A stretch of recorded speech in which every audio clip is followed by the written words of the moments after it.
नमस्कार बच्चों, स्वागत है आप सभी के आपके अपने YouTube चैनल पे। ओके, कैसे हैं? परीक्षा कैसे चल रही है बताइएगा कमेंट्स में। ओके, चलिए बच्चों, आज हम लोग हल करने वाले हैं क्लास 12 केमिस्ट्री का चैप्टर सॉल्यूशन विलियन का NCERT exercise question number 2.32।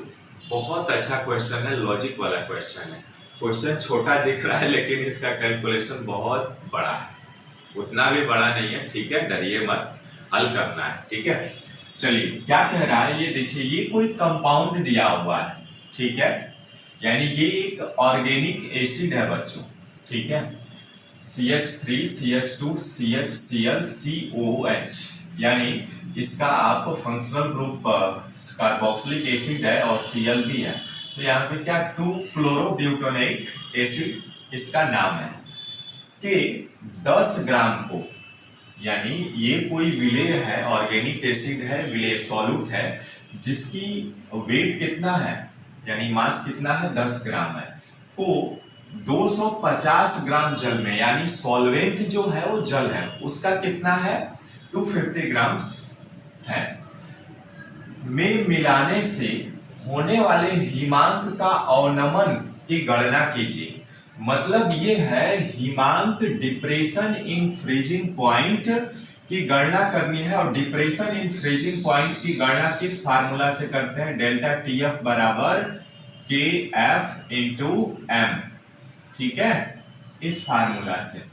M क्या है, यहाँ पे मोलैलिटी है बच्चों, ध्यान देना, मोललता है, मोलरता नहीं है, ठीक है ना।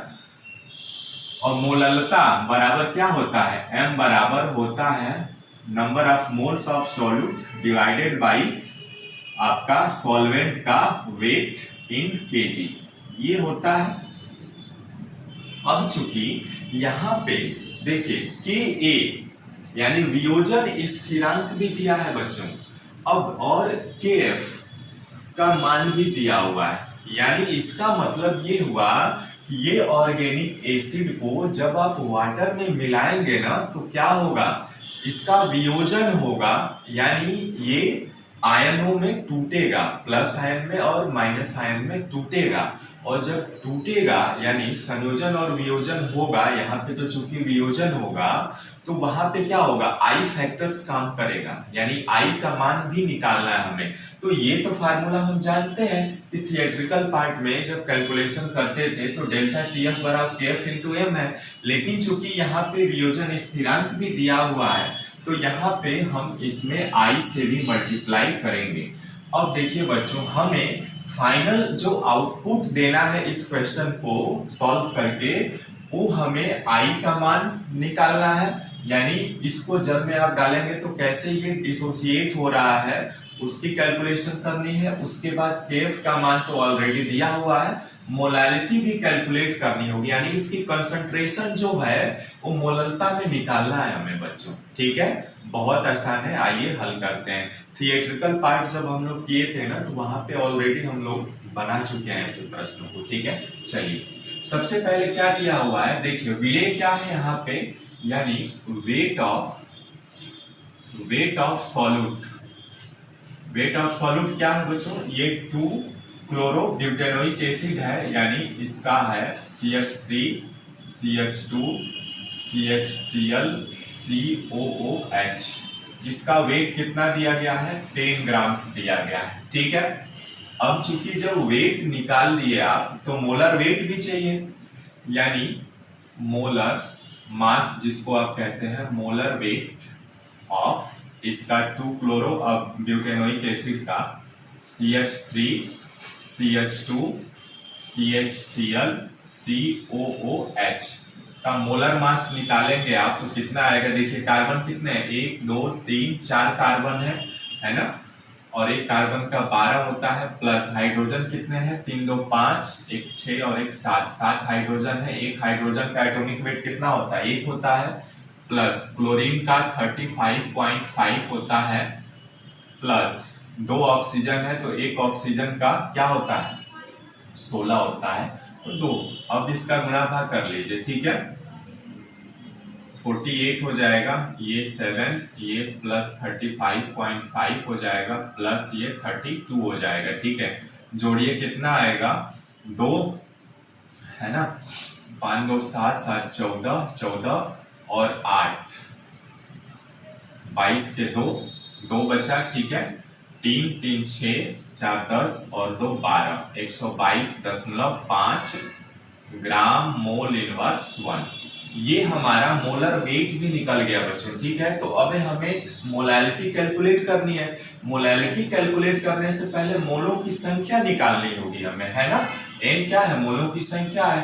तो मोलों की संख्या बराबर क्या होता है, वेट बाई मोलर वेट होता है। यानी वेट कितना है बच्चों, वेट है आपका 10 ग्राम और मोलर वेट कितना है 122.5 ग्राम मोल इनवर्स 1, ठीक है। ग्राम से ग्राम कैंसिल हो जाएगा, ठीक है। अब ये एक अंक के बाद दशमलव है ना, तो 10 से मल्टीप्लाई करा देंगे तो ये मिल जाएगा आपका 100, ऊपर चला जाएगा और नीचे क्या होगा 1225 मोल आएंगे, ठीक है। जो भी भाग दीजिए, इसको मैं ऐसे ही रखता हूं, आगे कैलकुलेशन करूंगा तो वहां पे करेंगे, ठीक है। कुछ कट भी जाना चाहिए, ठीक है। अब यहाँ पे मोलैलिटी निकाल लेते हैं। मोलैलिटी क्या होगा, मोललता बराबर number of moles divided by weight of solvent in KG, ठीक है। अब देखिए सॉल्वेंट क्या है, यहाँ पे वाटर है और वाटर का जो मास दिया हुआ है यानी वेट दिया हुआ है वो ग्राम में दिया हुआ है। यहाँ पे हमें क्या चाहिए, केजी में चाहिए, तो 1000 से डिवाइड करेंगे यानी N/W/1000, ठीक है। अब देखिए n का मान कितना निकाला आपने, ये आया 100/1225 बटे W का मान कितना है 250/1000। आगे हल करेंगे तो ये आएगा 100/1225 गुणे ये 1000/250, ठीक है। 0 से 0 कैंसिल, 25 चौको 100, ठीक है। यानी ये आ जाएगा आपका 4 का 100 में गुणा कराएंगे तो 400/1225, ठीक है। अब 400 में इसमें तो ये आएगा 0.3265 मोल केजी इनवर्स 1, या इसी को हम कह सकते हैं 0.3265 मोलल यानी स्मॉल m। मोललता निकल गई बच्चों, ठीक है। मोललता अब आपने निकाल लिया। अब क्या करेंगे बच्चों, देखिए मोललता आपने काउंट कर लिया, केएफ का मान भी आपको दिया हुआ है ना।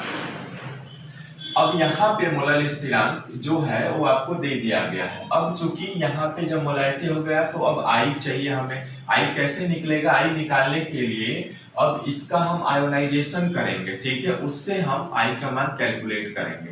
तो आयोनाइजेशन कैसा होगा आइए सीखते हैं, ठीक है। चलिए हो गया आई। अब यहाँ पे जब इसका आयोनाइजेशन आप करेंगे तो कैसे होगा, देखिए CH3 CH2 CHCl COOH, ठीक है। जैसे ही आप इसको वाटर में डालेंगे बच्चों, ये क्या होगा आपका, ये रिवर्सिबल रिएक्शन है। ये एक तो माइनस में यानी आयनाइज्ड हो जाएगा, तो ये आपका CH3 CH2 CHCl COO minus और प्लस H प्लस आयन में ये क्या होगा डिसोसिएट हो जाएगा, ठीक है। अब डिसोसिएट जब इनका डिसोसिएशन होगा यानी एक तो आपका ये क्या होगा एसिटेट आयन में आपका ये माइनस में हो जाएगा और H आपका पॉजिटिव आयन देगा। अब यहाँ पे चूंकि हम क्या करते हैं कि यहाँ पे अब आई फैक्टर निकालना है, ये ध्यान रखना है। तो हम शुरू में क्या करते हैं कि मान लेते हैं कि इनका जो वियोजन स्थिरांक है वो अल्फा होगा, है ना। ले रहे हैं कि let the degree of dissociation कितना है अल्फा है, ठीक है। और मान लिया हमने इसका शुरू में कंसंट्रेशन कितना है कैपिटल C है। तो चूंकि साम्यावस्था यानी T बराबर जब 0 पर होगा यानी जब रिएक्शन स्टार्ट नहीं होगा, है ना। तो मान लिया हमने T बराबर 0 पर इसका कंसंट्रेशन आपका, यदि ये टूट करके ये कितना प्रोडक्ट बने, यहाँ पर भी इसका 1 मोल है, यहाँ पर ये 1 है और ये 1 है ना। यानी 2 भागों में टूट जा रहा है। यानी 1:1 ये हुआ, 1 मोल है और इसका ये टूट करके क्या हो रहा है, 1 मोल इसमें हो रहा है और 1 मोल आपका प्लस वाले आयन में आ रहा है। तो यहाँ पे मैं क्या मानता हूं, इसका t बराबर 0 पे जब करेंगे तो यहाँ इसका शुरू में कंसंट्रेशन C है, तो यहाँ पे इसका प्रोडक्ट क्या बनेगा, 0-0 बनेगा दोनों का, क्योंकि अभी रिएक्शन स्टार्ट नहीं हुआ है। लेकिन जैसे ही ये साम्यावस्था पर आएगा, T साम्य इक्विलिब्रियम स्टेट में आएगा, तो मान लिया हमने कि इसका 1 मोल है ना, 1 मोल था और 1 मोल डिसोसिएट होकर के कितना डिग्री ऑफ डिसोसिएशन हो रहा है, अल्फा हो रहा है। तो यानी 1 में से अल्फा की कमी हो जाएगी बच्चों, है ना। 1 में से टोटल 1 मोल था, इसमें अल्फा मोल की कमी हो गई, तो यहाँ पे जो प्रोडक्ट बना क्या होगा, अल्फा बनेगा, यहाँ पर भी अल्फा बनेगा। चूंकि यहाँ पे इसका टोटल स्टार्टिंग में हमने कंसंट्रेशन कितना माना था, C माना था, तो यहाँ पे C से मल्टीप्लाई करा देंगे, तो जब C था तो इसका भी तो कंसंट्रेशन C होगा, ये भी C आएगा। क्लियर है, यहाँ तक समझ में आ रहा है ना। ओके, क्वेश्चन दिखने में छोटा है, लॉजिक है इसमें, ठीक है। तो यहाँ पर t बराबर सामने में C into 1 minus alpha into C alpha और C अल्फा हो जाएंगे। क्लियर है यहाँ तक।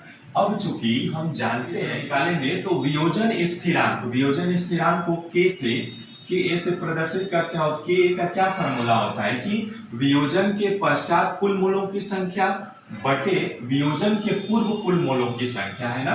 तो वियोजन के पश्चात कुल मोलों की संख्या कितना है, C अल्फा है और C अल्फा, ठीक है, गुणा हो गया, बटे वियोजन के पूर्व कुल मोलों की संख्या कितना आ रहा है, C इंटू 1 माइनस अल्फा आ रहा है। C से C कैंसिल हो जाएगा, यानी यहाँ पर आएगा ये C अल्फा स्क्वायर बटे 1 माइनस अल्फा।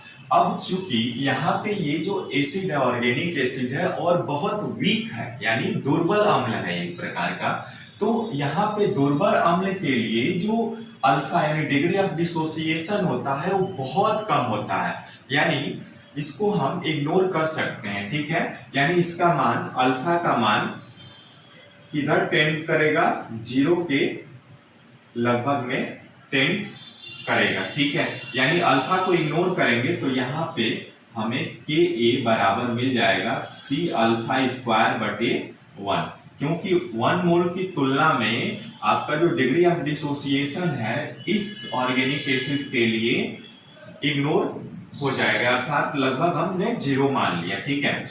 अब यहाँ पे आ जाएगा ये C अल्फा स्क्वायर, अब यानी Ka बराबर C अल्फा स्क्वायर या अल्फा स्क्वायर बराबर हो जाएगा Ka बटे C, या इसी को आगे हल करेंगे तो यहाँ पे आ जाएगा अल्फा बराबर अंडर रूट Ka बटे C।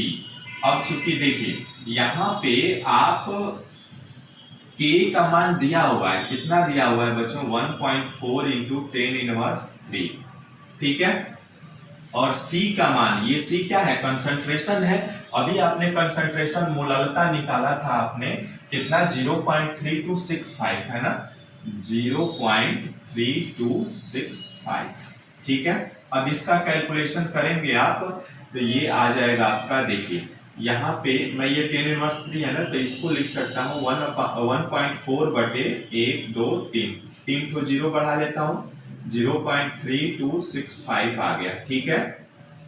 यहाँ हो गया 1000 नीचे आकर के गुणा हो जाएगा, तो ये ऊपर क्या मिलेगा आपको 1.4 बटे ये आपका आ जाएगा, देखिए यहाँ पे आएगा 3265, 3 तो 0 बढ़ जाएगा और चूंकि 0.4 अंक के बाद है तो यहाँ पे 0 लगा लेंगे, ठीक है। अब चूंकि यहाँ पे देखिए ये 1 अंक के बाद 0 यहाँ भी है, ये भी कट जाएगा, यानी ये आएगा आपका 14 बटे 3265।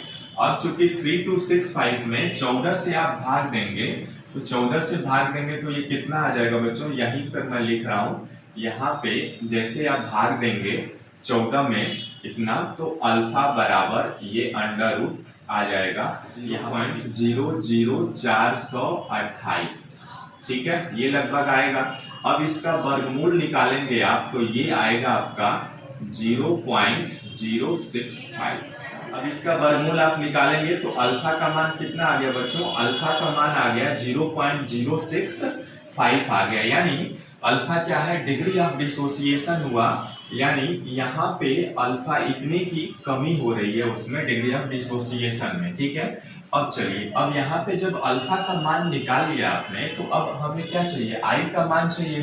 तो आई का मान कैसे निकालेंगे बच्चों, देखिए यहाँ पे मैं लिख रहा हूँ आई का मान यदि आप निकालते हैं तो आई का मान क्या होता है, क्वांट ऑफ फैक्टर आई बराबर क्या होता है, यानी आई का मान जो है आपके पास ये हुआ कि वियोजन के पश्चात कुल मोलों की संख्या के आई फैक्टर का क्वांट ऑफ फैक्टर आई बराबर क्या होगा, यहाँ क्वांट ऑफ फैक्टर आई का मान निकालेंगे तो वियोजन के पश्चात कुल मोलों की संख्या कितना है, अल्फा है और प्लस अल्फा है, वियोजन के पूर्व कितना है 1 माइनस अल्फा है ना, और बटे में टोटल मोल कितना था 1 था, तो ये देखिए अल्फा से अल्फा कट जाएगा, यानी आई बराबर मिल जाएगा आपको 1 प्लस अल्फा, यानी 1 प्लस अल्फा का मान अभी आपने कितना निकाला है 0.065, यानी ये आ जाएगा 1.065 आई फैक्टर, ठीक है।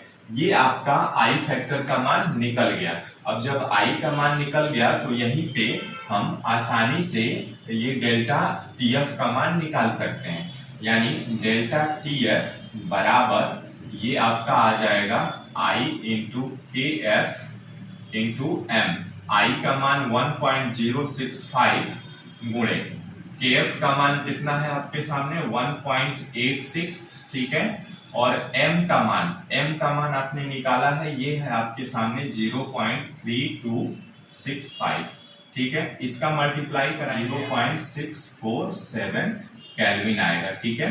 तो यही आपका आंसर हो जाएगा, क्योंकि यही पूछ रहा था हमसे कि डेल्टा टी एफ का मान यानी हिमांक में जो अवनमन होगा उसका कैलकुलेशन कर दीजिए और बताइए, ठीक है।